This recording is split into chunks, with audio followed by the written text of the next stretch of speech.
Moving forward, Paul Askins. Hey, Bill, trying this question for the 15th time so far. Well, I'll be damn sorry about that, Paul. I usually try and catch it before we get to 5 or 6. I hope you see it. I have seen it. Has there ever been a war or major use of U.S. military force that you disagreed with on principle? I don't mean because the Democrats would screw it up either. I mean for reasons like it's not in our national interest, there's not a just reason, it's not worth the life of a soldier, etc. It's a really great question.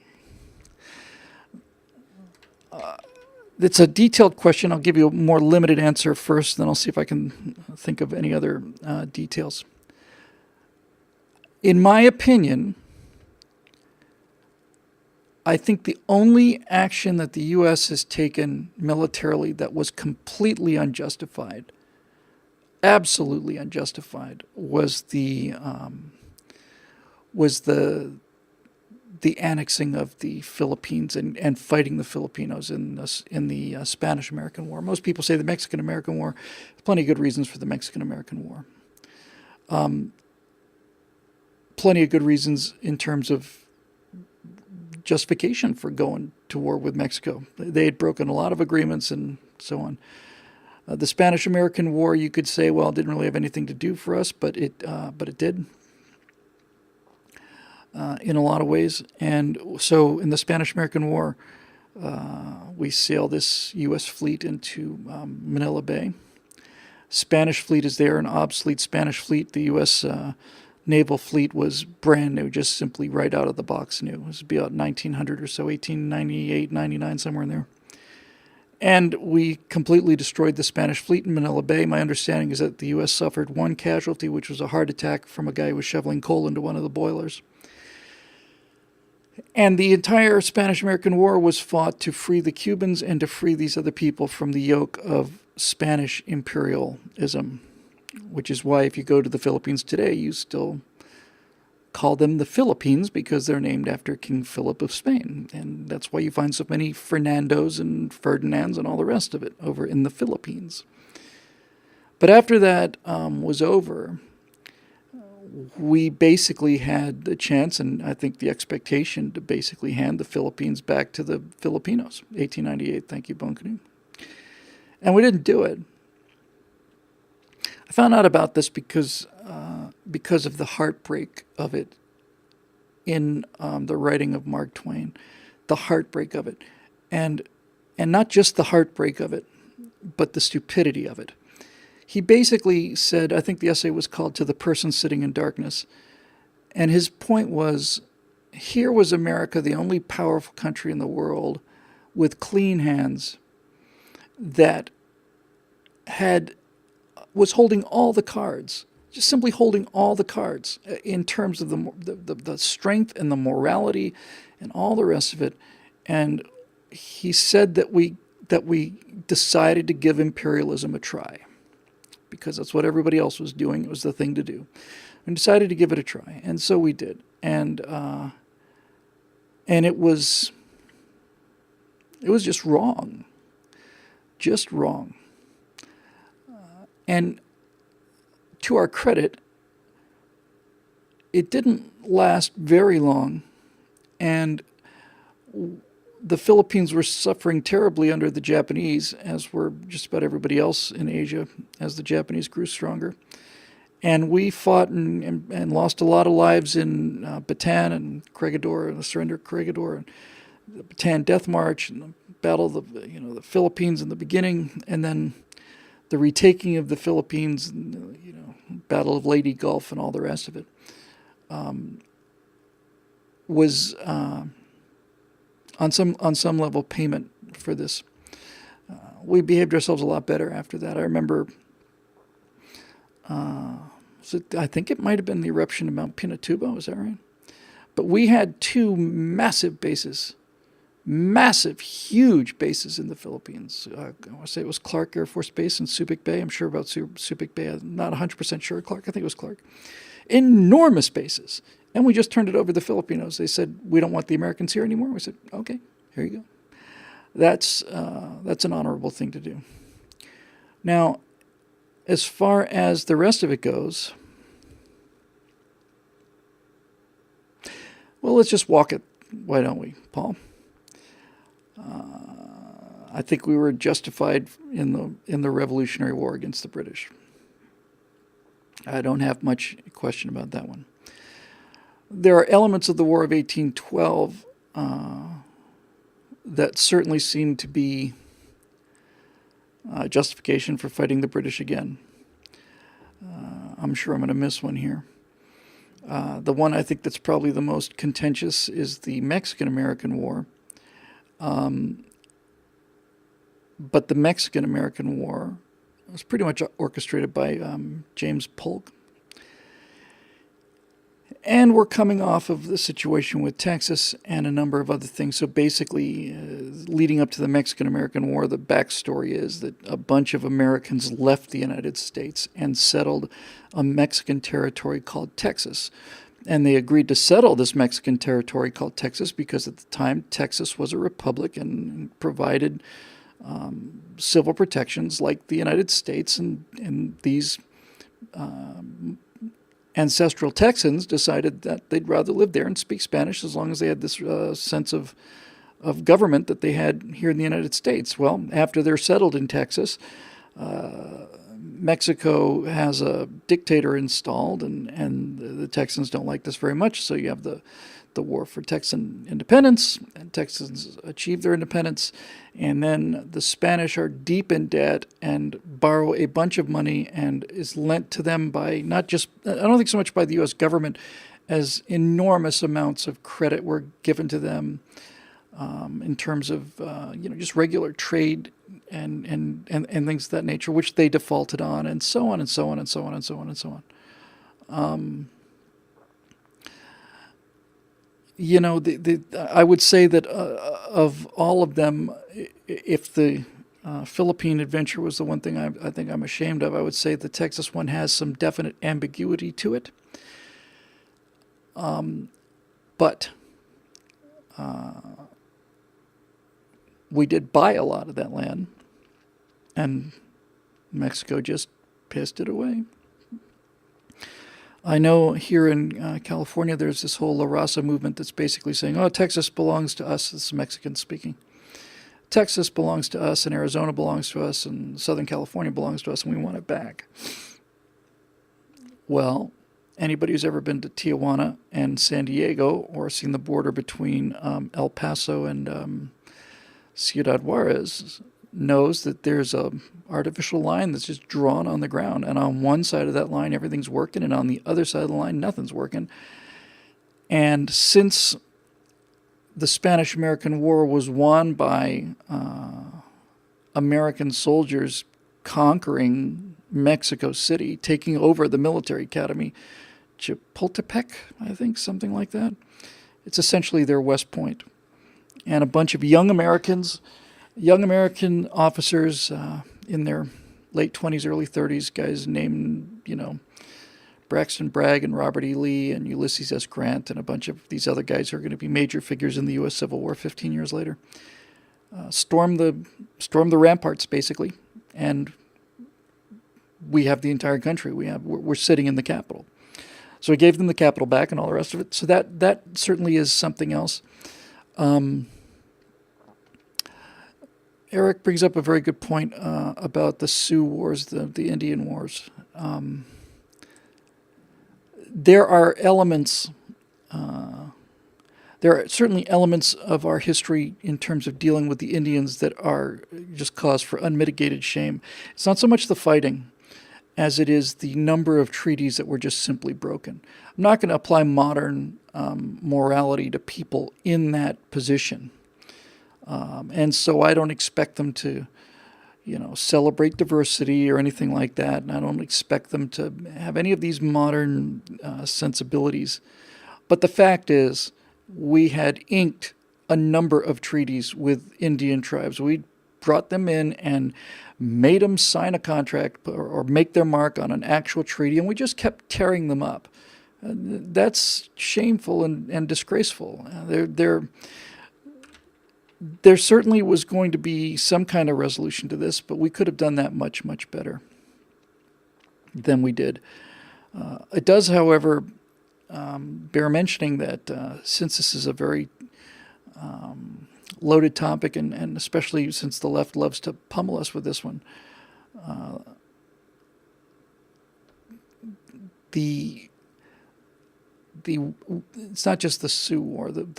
Basically the war against the American Indians that began shortly after the arrival of the Pilgrims on the Mayflower and continued up until, I don't know, maybe World War II. Certainly by the end of World War I, perhaps somewhere 20s or 30s.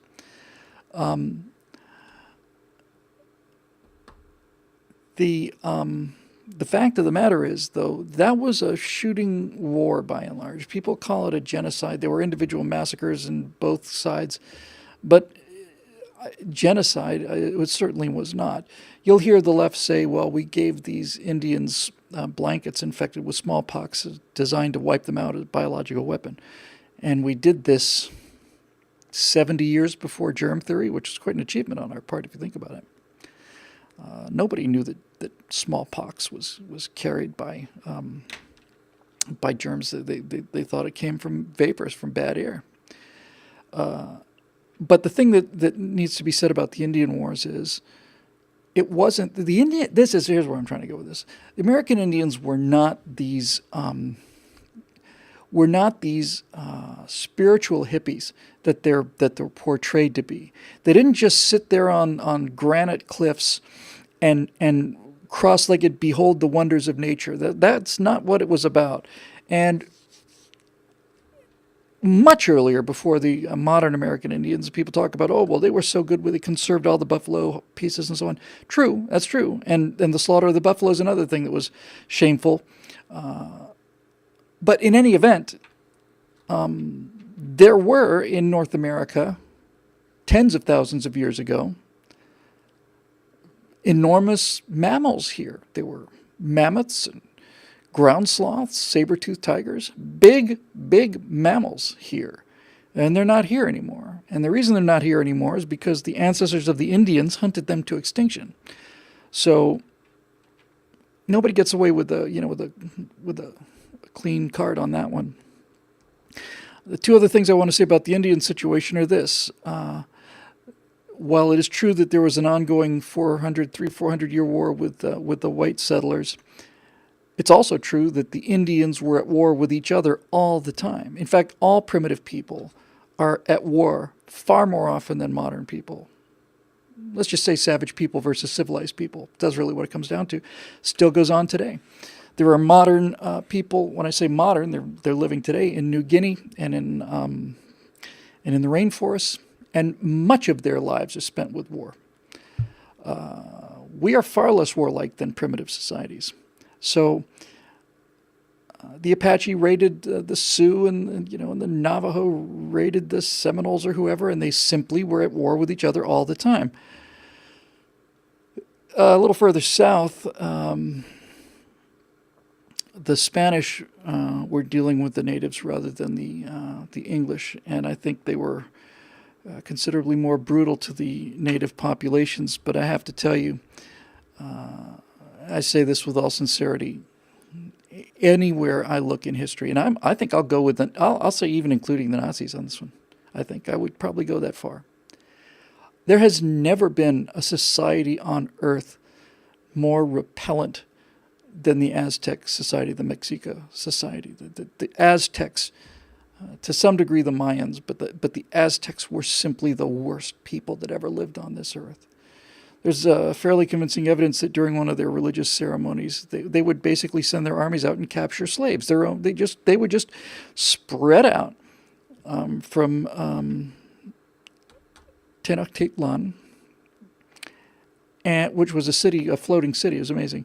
And they spread out and just simply raided all of Central America for slaves. And as if that wasn't bad enough, they didn't keep them as slaves to work in the fields, although they did that too. They used them as captives for human sacrifice.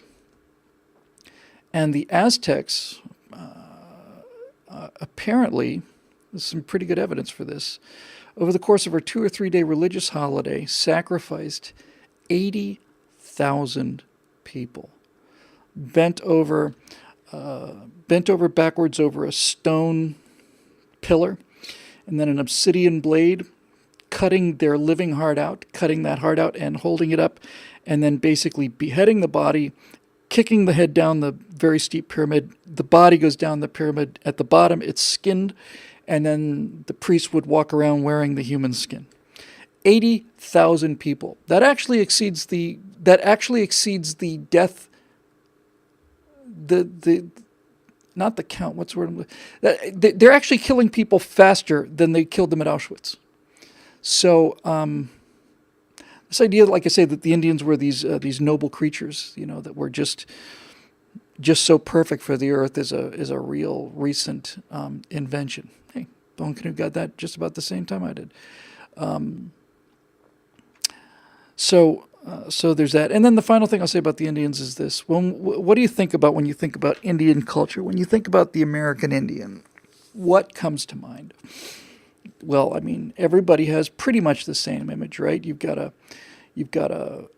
red man on a horse. He's got a headdress. He's wearing, buckskin or something like that. He's got bows and arrows, and later he had rifles, and he's sits astride his horse. And he and his people are moving with their teepees and so on. And that's the way virtually everybody looks at Indians. I don't think you'll find a painting of an American Indian that's not sitting on a horse. And the problem with this is that horses aren't indigenous to North America. The entire idea, our entire picture of Indians sitting on horses were an invention of the Europeans, and they were only 100 or 200 years old. Europeans brought the horse to North America, and then the Indians discovered how to ride them without saddles and reins and all the rest of it. It's very impressive, but the horses weren't here. Before that, this idea, the picture of the Indian on a horse, didn't exist before Columbus got here. So, it's complicated. And I think also, with the exception of the Armenians and, needless to say, the Jews and all the rest of these people, one of the reasons America gets so badly tarred with, and to some degree rightfully so, with the history with the American Indians, is because it's really kind of the last time that Native people were displaced. And they were displaced during the age of newspapers and photographs. There is a record of it. But ask yourself what happened to the Angles or the Saxons or the Celts. Where did they go? Where are the Franks and where are the Gauls? Where are these people? Well, they killed and taken over by other tribes. People coming into somebody else's land, taking over and killing them. All of Europe is that way. All of it. A great deal of Britain was prior to the Norman invasion, which was the French invading Britain to make modern Britain. Prior to that, the Danish were in there all the time. We're fighting constant wars against the Danes. Prior to that, in the 700s, you had Vikings taking over and killing everybody everywhere else. All of the various tribes in South America and Africa and Asia and so on. The dynasties in China, the Mongols are taking over the Chinese, and the Chinese are taking over somebody else, and there's some other civil war and so on. And it's just been everywhere all the time. It's the way it is. And in fact, even in America, the Navajos were preyed upon by the Apaches, and the Apaches were, maybe I got that backward.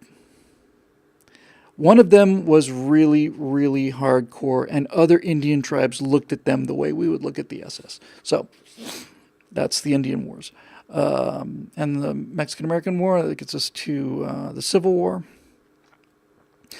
Civil War is pretty simple, really. You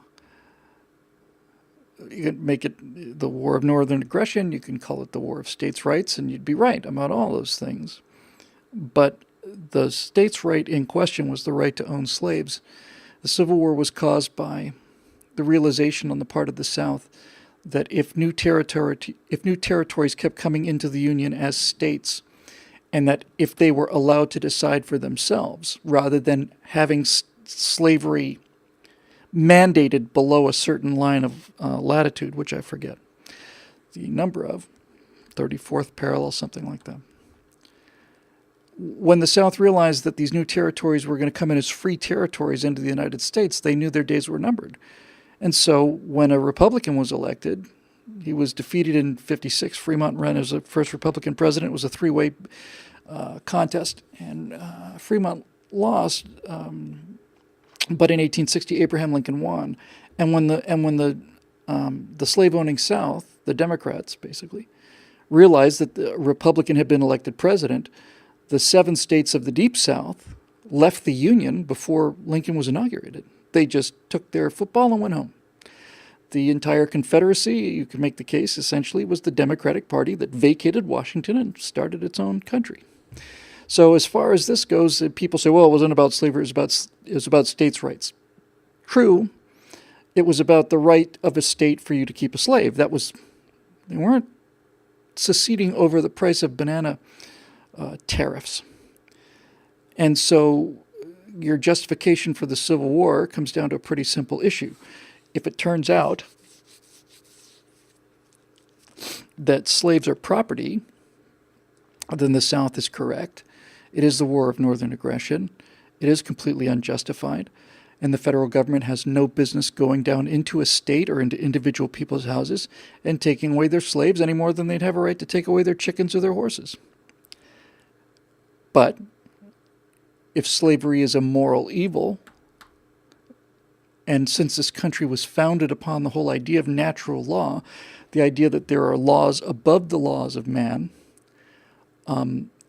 that there are universal constants and truths, and that all of our rights and freedoms are based not upon what the government gives us permission to do, but on these natural laws that are inherent in everybody and exist and have always existed.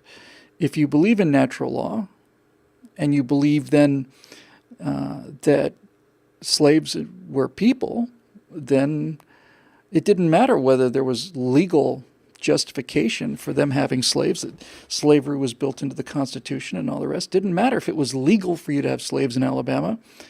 That law was immoral, and the law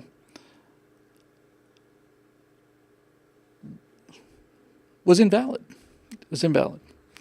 So the Civil War was a very high price to pay for slavery, and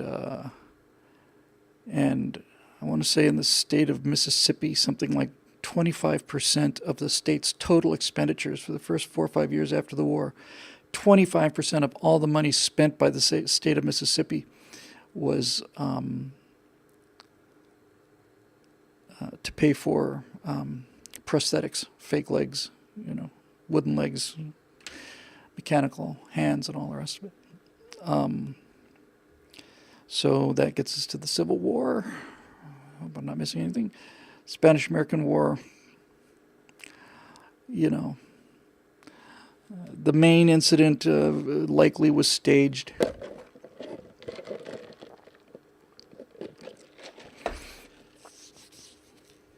Spanish-American War, in my opinion, looking backward, was really a question of whether or not the United States was going to tolerate a European empire in the Western Hemisphere. And I think whatever you want to say about having it being ginned up, in terms of people getting hysterical about the Maine and so on, sooner or later,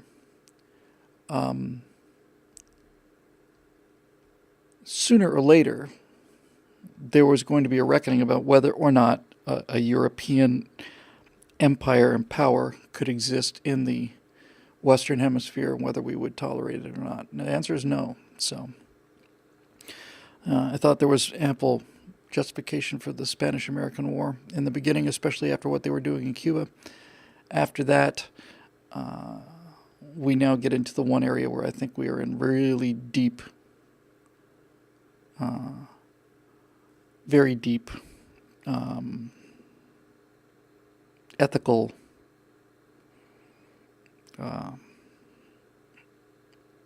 mud. Brings us to World War I. One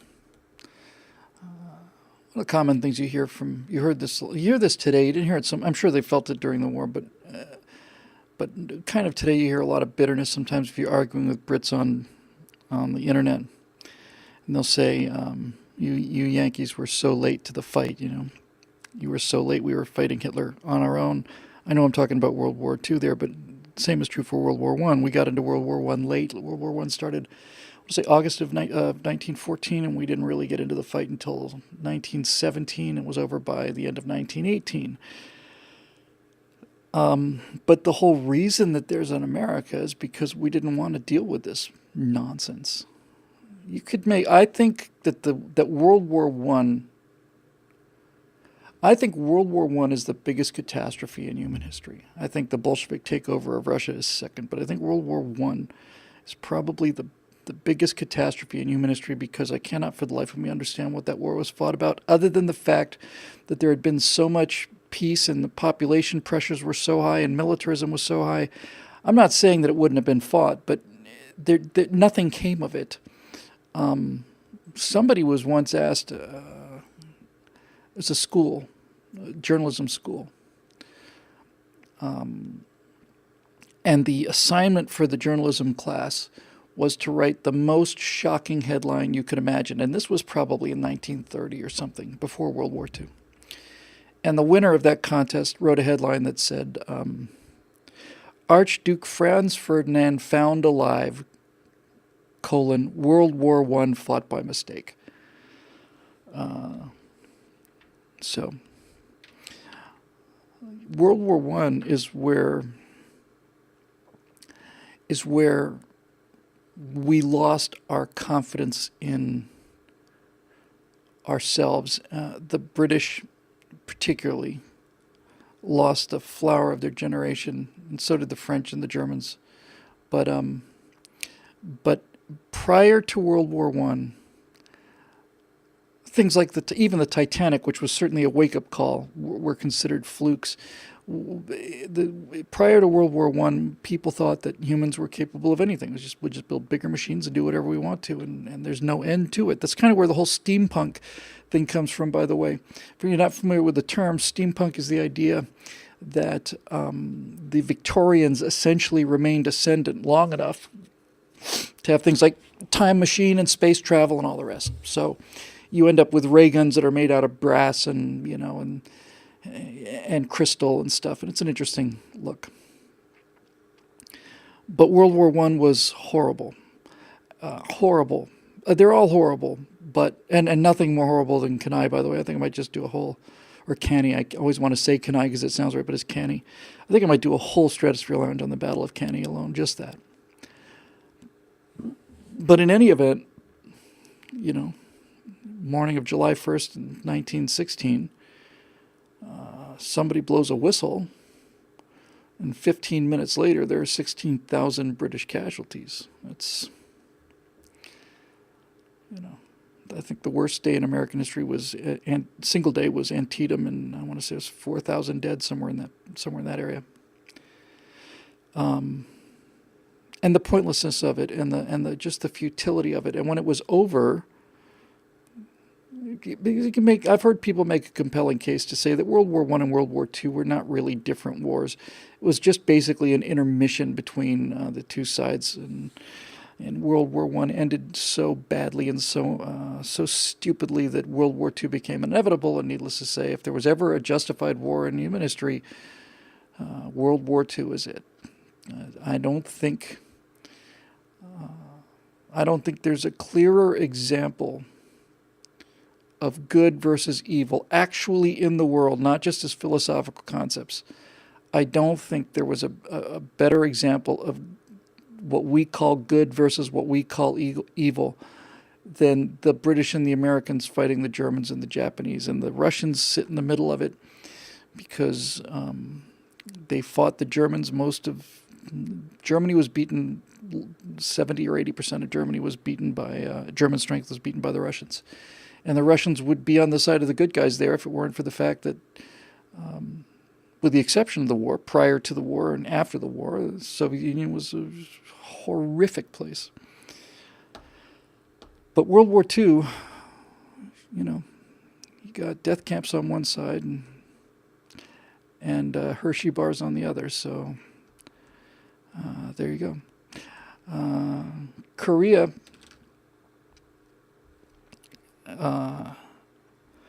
Korea had to be fought, but it certainly didn't have to be fought the way it was fought.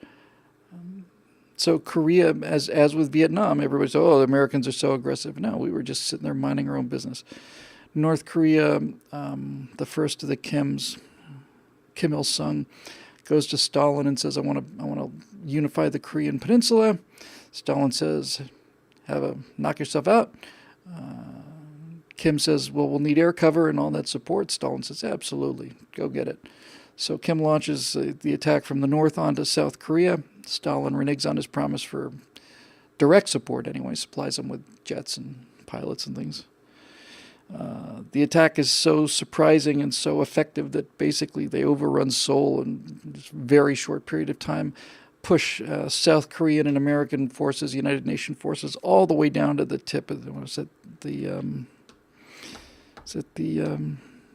Pusan Reservoir? Sounds right. And it looks like game over, and then along comes MacArthur and lands at Incheon, way behind the lines. So then all of a sudden, the next thing you know, it's the communists that are pushed all the way out of South Korea, and then we advance into the north, and then we're about to basically just basically take over North Korea, and then the Chinese get in the war, and then back and forth it goes until finally we just end up with this stalemate. And we should have just, we didn't start that war. The North Koreans started it, but we should have gone up there and finished it. And if the Chinese were going to put men into the fight, then we should have nuked them. I'm with MacArthur on this one. I am. If we had done that, there would not have been a Vietnam, and we wouldn't have had anything like the kind of trouble we had. I would have used tactical nuclear weapons on Chinese, mass Chinese infantry. I would have done it, absolutely. I would have done it. I've heard good reasons why you shouldn't do it, but we're talking about 1950. Stalin maybe had a bomb or two. We had hundreds and an air force and all the rest of it. And when we didn't fight Korea all the way, we made it clear that there were limits that the United States would stop at prior to out-and-out victory. And once it became clear that there were things that we were not willing to do once we were in a fight, then it just became a question of finding out what are those things and how do we do as many of them as we can.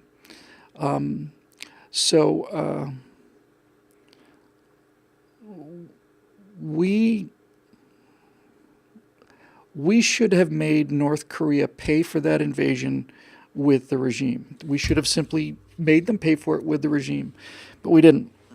And I think we've been paying for that. So now you get to Vietnam. And again, get this invasion of communists. They're fighting with the French. Not really our business after World War II. We hand them a few bones and so on. It's not our fight. Shouldn't have been our fight, I don't think.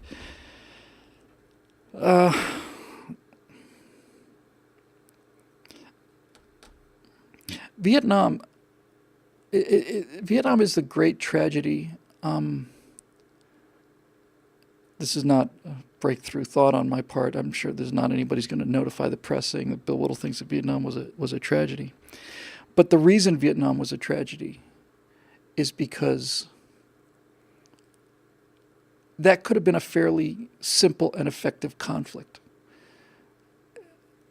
Vietnam surpasses World War I for the dubious distinction of being the worst fought war in the history of modern era that I can think of. You had in the person of Lyndon Johnson a president who he's basically he was the Schrodinger's cat of the White House. He was at war and not at war with Vietnam at the same time. This is insane. Looking back on it, we can see the insanity of it. It's just plain insane. If we had decided to get into that war, and we did, we could have ended that war in 6 months. We never lost a battle in that war. And the Tet Offensive, which turned the tide here at home, was a catastrophic loss for the North Vietnamese and an enormous victory for the United States. So we were fighting our leftist friends here, but take them out of the picture for a minute. Let's just say that there is no left. By the way, you could make a pretty good case, I think, based on the evidence, that if the left had not been here in America, if Jane Fonda had not been willing to go to Vietnam and sit on an anti-aircraft gun, there's a significant case to be made that the North would have sued for peace and we would have had an armistice or something like that. But it heartened them so much that American movie stars, the daughter of Henry Fonda, for God's sakes, are on their side, that they toughed it out. They took 1 million dead or something like that. But here's the thing about Vietnam. As a guy who wanted to be a fighter pilot and as a person who's a big history buff, you look at what the rules of engagement were for Vietnam. I know the air war better than I know the ground war. And you simply can't believe it's true. I mean, honestly, if you understand anything about this at all, you look at what happened for almost a decade in Vietnam, and you simply can't credit it. You simply can't believe that this is what historically happened. But it did. Because Johnson was at war and not at war at the same time, he was trying to bring him to the peace table, so he didn't want to escalate, and at the same time, he didn't surrender. And so what you got was, you got a bombing campaign, like Linebacker or something, does some good, and then you stop. And you simply stop, and you wait for months or years for the Vietnamese to come around. So you basically bomb the hell out of them, and then you say, we want to be friends. And they don't come around to be friends. So you bomb them some more, and then you stop for years.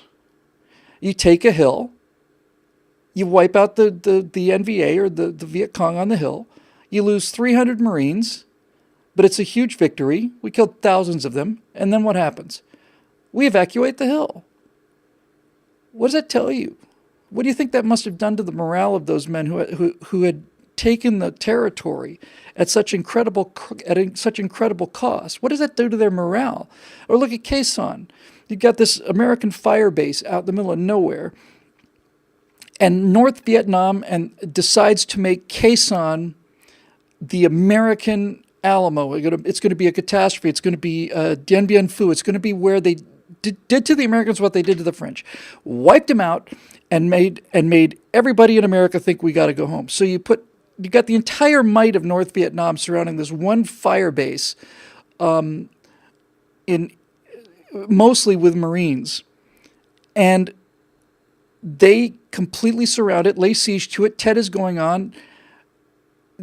America is shelling the living daylights out of there. The bravery of our Air Force pilots and our Army pilots bringing supplies into Quezon, and the Marines held out, and they took horrific casualties, and they're flying all these body bags out. But for months, they withstand this onslaught, this nightmare onslaught of people crawling through the wire at 2 o'clock in the morning while you're trying to sleep. And they beat them. They made them retreat. They beat them. Quezon was still there, and the NVA and the VC were gone. And the second that they beat them, they abandoned Quezon. I don't care if Quezon no longer had a strategic value. I'm not convinced that it didn't, but it doesn't matter if it didn't or not. You simply can't do that. The French stopped the Germans in World War I at Verdun. They didn't just simply abandon Verdun after they beat the Germans. They turned Verdun into a holy place. Verdun was sacred to the French after that. So, why? And when you get into the air war, you hear things that simply just boggle the mind. They've got this strike packages. You've got Navy fighters or Air Force fighters coming in from the south, and we're going to hit this installation. Okay. And so they are getting direct orders from the basement of the White House, where Johnson and McNamara are sitting there looking at this giant map of something that's going on the other side of the world. Their information's 48 hours old, if not older. And Johnson is personally picking targets. And McNamara is basically telling the commanders that you will go in there at the same altitude, at the same time, at the same speed. You'll hit the target from the same angle, and then you'll fly out on the same route again and again and again and again and again. And the North Vietnamese must have just sat there and looked at themselves the way I'm looking at myself now. Like, they can't be this stupid. There's something going on. It's got to be a trick. No, it wasn't a trick. We were that stupid. So all they had to do was put in all of these surface-to-air missile batteries and all these anti-aircraft guns, and we're getting guys shot down left and right. We're losing pilots. We're losing missions. We're losing morale. It genuinely, truly is like saying, it's like having an ambassador. U.S. ambassador Joseph Kennedy would have been a fine example of this. Walk up to Adolf Hitler and Erwin Rommel in April of 1944 and say, with our compliments, are the entire battle plans for Overlord. Here's the invasion. Here's where we're going to land. This is what we're going to do in terms of troop supplies. Here's where we're going to put our diversions. Here's what we're going to do for this and this and this. Here's the whole thing. Here you go. And so this went on for 6, 7, 8 years. He wanted to bomb. He could have bombed Hanoi. We were at war with them, but it wasn't declared. So there's another thing, you see. We could have hurt them enough for them to surrender, but we didn't. We were at war and not at war. And the thing that's so terribly, terribly tragic about all of this is that the war with being run by Johnson and McNamara and Westmoreland was the worst war in American history. But prior to us leaving Vietnam, after 1968, there's a change of administration. Johnson's out of office. He's not going to run again for a second term. Nixon beats Humphrey. And now Nixon wants to get this war over, but Nixon's not made out of the same stuff as Johnson. Nixon's deciding he's going to basically bomb the living daylights out of North Vietnam and so on. This happened a little later. But they replaced William Westmoreland with Creighton Abrams. And this is the point. This late in the war, I don't know what year it was exactly. I want to say it was around 70, 71. We'd already been there for 5, 6, 7 years in strength. We were certainly at past peak strength and building down. Abrams said, we can end this war in 3 months. How are you going to do that? Well, instead of this constant, we'll take a hill, we'll lose 200 guys, they lose 3,000 guys, and then we'll leave the hill, and then we'll do it again. And this goes on forever. They've got lots of people, and they don't care. He said, we're just going to do what we do. We've got armor. Armor's ineffective against booby traps, and you can't drive armor through the jungle where these guys are on patrol or through rice paddies. You can't take tank column through rice paddies. So they've got the Ho Chi Minh Trail. It's just basically a decent little hacked out road between Hanoi and Saigon. And we're going to take our armor, and we're going to put our armor on the Ho Chi Minh Trail, and instead of trying to interdict the stuff coming from the south and stop the north from supplying the south, we're just going to roll our ass up that highway, and we're going to stop when we're in the center of Hanoi. We're going to open up the doors to the Hanoi Hilton. We're going to let our prisoners out. And then as we sit in their capital with our armor, supported by air the whole way through, we're not going to be bombing here and there. We're just going to have a constant sheet of aluminum and steel over the Ho Chi Minh Trail, and we're not going to stop until we park in the middle of Hanoi and dictate the terms of their surrender. And he could have done it. And people were saying, well, my God, man, how much more troops would you need for that? And Abrams said, we don't need more troops. We've got plenty of troops here right now. We can do it right now. But instead of having all of this military force doing nothing but just sitting here over the entire country and just slowly being eroded away and thinking, well, we're killing more of them than they are of us. No, it doesn't work that way. Our soldiers are, you just can't do that. Plus the television coverage and all the rest of it. Abrams said, look, you want to win the war? Let's win the war. We can win the war in 3 months. And he could have. And we could have done it in 1964 or 65 easily. And then we wouldn't have had this nightmare. There may not have been, sorry, a little bit of an allergy here. There may not even have been a 60s. The whole left, the whole Weatherman, the whole Long March through the institutions, the whole destruction of the culture and the destruction of the universities, the whole bloody mess, all of it. You could make the case would not have happened if we had had somebody who wanted to win the Vietnam War in 1964 or 1965. Because when people talk about the 60s are not homogenous. The early 60s are one thing, and the late 60s are something else. The first half of the 60s is guys with crew cuts in short sleeve shirts, buttoned down with a clip-on tie, pocket protectors going to the moon.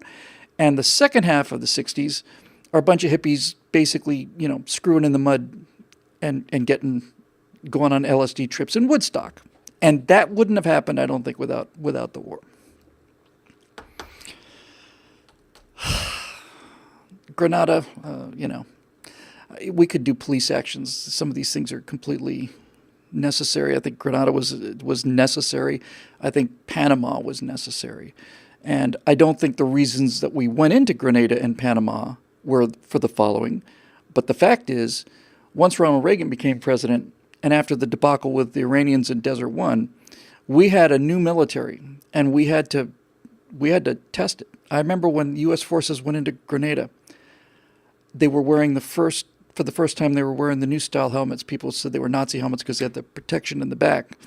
But they were first time wearing those Kevlar helmets. And then pretty soon we saw the first Humvees. And then the next thing you know, along comes the Gulf War, which if Vietnam was the worst fought war in American history, the Gulf War was the best fought war, largely due to John Boyd.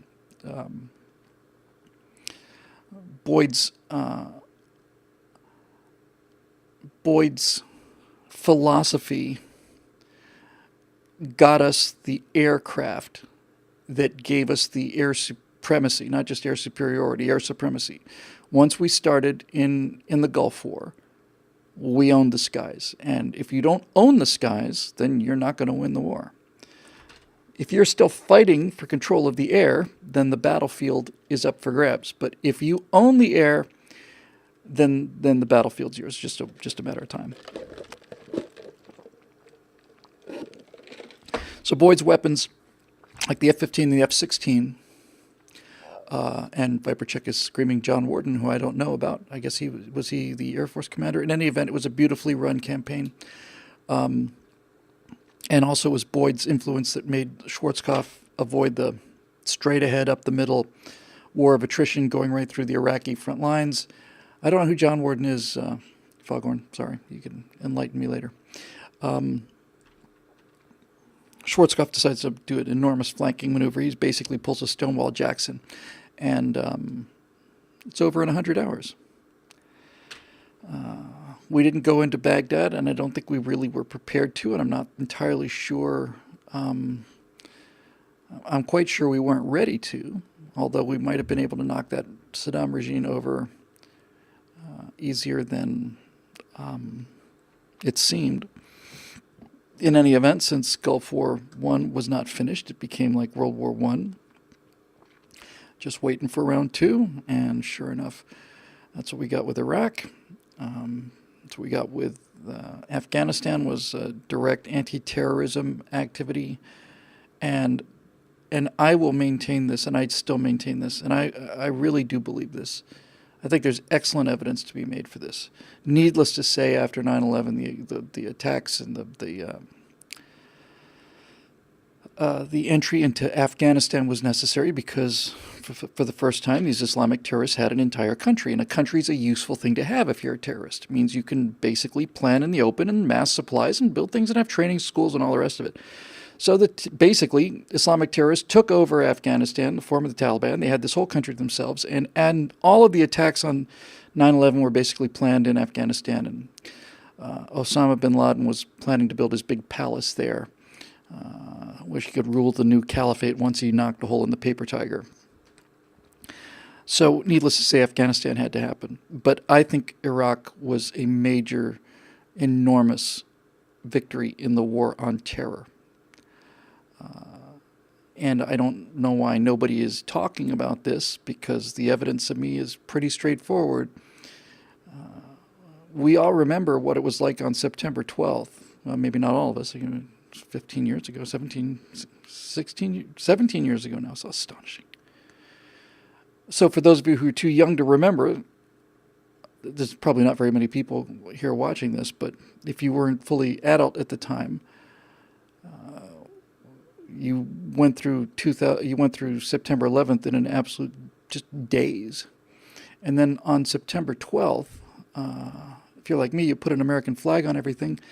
I went out and bought one from a drugstore, about that big, and I just tied it to my radio antenna. And I remember very clearly why I was doing that. I wasn't influenced by anybody else. These flags started appearing everywhere, but I had one on my car the next day. And I remember thinking very clearly when I tied this thing onto my car, I remember just thinking, just in a strange sort of way, all right, you son of a bitch, you want to kill Americans? Here's one right here, you know? Here's one right here. You come on. Come on.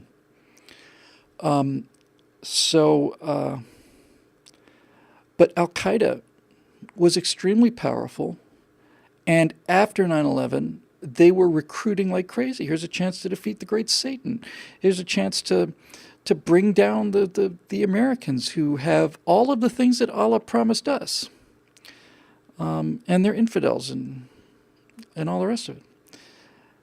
And I don't know what the number is. Somebody ought to give me, and I don't mean any of you, but someone somewhere ought to have a reliable estimate for how many Al-Qaeda fighters were killed in Iraq. Because I maintain that we killed 40,000 of them. And we didn't kill them in the Mall of America. And we didn't kill them in the Capitol building. We killed them out in the sand. Al-Qaeda and Osama bin Laden decided to go all in on Iraq because they wanted to make Iraq into a Vietnam, and they damn near pulled it off too. They wanted to make it into the kind of humiliating, expensive defeat that sent America home for another 20 years, 30 years. And they couldn't do it. And they couldn't do it because our soldiers were too good. And our leadership took a while and suffered a lot of casualties, but we tried one idea and I did it didn't work. And then instead of going home with our tail between our legs like we did in Vietnam, we decided to try something else, and that something else worked beautifully. It wasn't just more troops, it was a completely different idea. Petraeus and the whole surge thing. And got to give, to the degree that you want to blame Bush for how badly the occupation was handled in the first years, you got to give the guy credit for doubling down. Petraeus' idea was not just that we need to have enough people on the ground to make it clear that we're going to stay, but we have to understand the people we're dealing with. We have to do what Mattis did. I mean, this is exactly how you deal with people like the Iraqis, who are largely tribal, not so tribal as they are in Afghanistan, but people with very, very personal ties to power, people whose entire personal wealth is based on connections and power. These are not British diplomats in striped jeans, striped trousers we're talking about here. These are people that have a certain understanding of how the world works, and they're powerful because they're brutal. And Mattis goes in there with that famous quote, which I'm going to butcher, but basically he says, I come to you with open hands, with peace in my heart, and I'm begging you with tears in my eyes. But if you F with us, I'm going to kill every single one of you. That's pretty clear. And it worked. And for the last 6 months of Bush's administration, there was not a single American fatality in Iraq. And Obama and the Democrats had run on the fact that Iraq was a defeat. Harry Reid called it a defeat on the floor of the Senate when he was Senate Majority Leader. And Obama, like the rest of the leftists, ran on an anti-war platform. And the same thing was true in Vietnam. Same exact thing, same thing. The Democrats ran on a platform that said that this war is a catastrophe. Then the Republicans went in and won the war. But since the Democrats had been so identified with the anti-war side in both Iraq and Vietnam, the Democrats were handed victories in Vietnam and Iraq. They were handed them on a plate. And in both cases, the Democrats sold out the Vietnamese and the Iraqis in order to get the defeat that they had promised everybody, and that those scoundrel Republicans had gone ahead and taken away from them. We'd stolen their defeat. Stolen their defeat from them. Why change society? Who needs hope and change if you're winning, right? You got to be losing if you're going to back the left. So, of all the things I've seen in my life, I don't really remember the Vietnam thing. I was, I mean, I knew nothing about what was going on. We sold out the Vietnamese people. But I watched us sell out Iraq. And I don't know how veterans who have been to either one of those fights, I don't know how they deal with it. It makes me sick. I'm utterly convinced that if we had won those wars, and well, we did win them. We won them both. There's no question about it. Vietnam ended the way it started, with the North behind a certain line and the South below a certain line, independent and free. So that's a win. And we won in Iraq as well. But with all of the suicides and all of the mental calamities that have befallen our Vietnam vets and many of our Iraqi vets, I wonder how many more of these veterans would be alive today if we had won those conflicts and kept the win that they sacrificed so much for. I suspect that coming back from war like that has got to be the most. I can't imagine what it's like. I'm not going to pretend to imagine what it's like, but I think the only thing worse than coming back home from one of those hells is to come back home from one of those hells and watch everything that you fought for, all of the friends that you lost, all of the sacrifices you made, all of the arms and legs and eyesight that got left over there, all the people who got blown to bits, all of this for a reason, for freedom. To watch it be given away, I imagine that's going to enormously increase somebody's desire to kill themselves. I just, to that degree, I think Harry Reid and Barack Obama, on some level, I think they murdered those guys who came back and committed suicide. And I think the same thing's true of Teddy Kennedy and the Democrats who had the big sweep in, was it 74? And they gave away that win too. So I've changed my attitude about this. I didn't change my attitude about freedom. I didn't change my attitude about our ability to win these things, and I didn't change my attitude about national security. I changed my attitude about the fact that given the nature of our society now, we would have given up Europe. If today's left had taken over in 1948, 48, let's say that Truman is replaced with Obama, we would have been out of Germany. He would have promised to bring the troops home. They've been there for 75 years now or whatever. And Obama would have brought them home, and the Russians would have taken over all of Europe, and we would have had World War III and probably nuclear war, because they would have given that piece away too. But unfortunately for them, Harry Truman had some guts, and then for 8 years after that, we had, as President of the United States, the man who orchestrated the European victory, although God knows Eisenhower made some big mistakes too. That's not his fault. Everybody makes mistakes. But we didn't pull the troops out, and they're still there. They're still there. So that is a very brief history of the wars of the United States and what I think was justified and what wasn't. Thanks, Paul.